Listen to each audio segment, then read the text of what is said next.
مباراة ودية بين البطل حازم والبطل محمد في نادي سيتي جيم. استعداد لبطولة الجمهورية.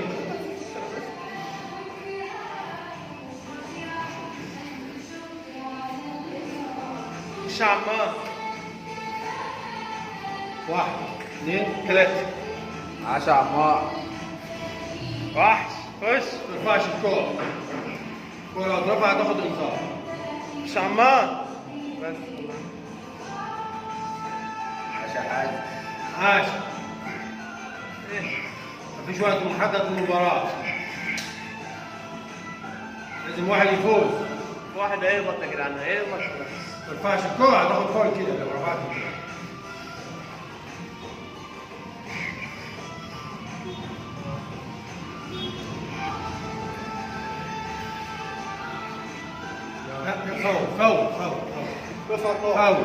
فاول عليه. لف الناحية الثانية. رفعت الفوق انت اخدت فاول ليه عشان توعد رفع. توعد ما يترفعش.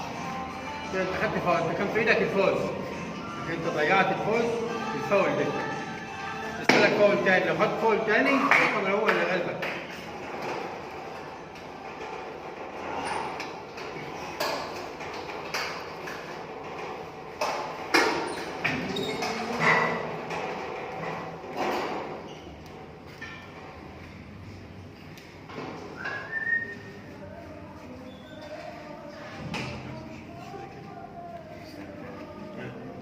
انا عايز اللي يبقى ده ظاهر، يعني الاثنين دول ظاهر. بعد ما اشيل ايدي لو عايز تقفل عليهم تقفل عليهم، بس بعد ما اشيل ايدي كده دلوقتي في 3 انذارات. ما تسمعش كلام، ياخد 3 انذارات يعتبر مهزوم. وضوافرك ما تغرزهاش هنا.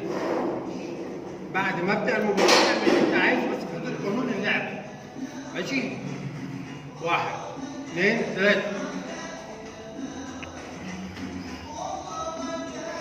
عاش. الكورة ما يترفعش.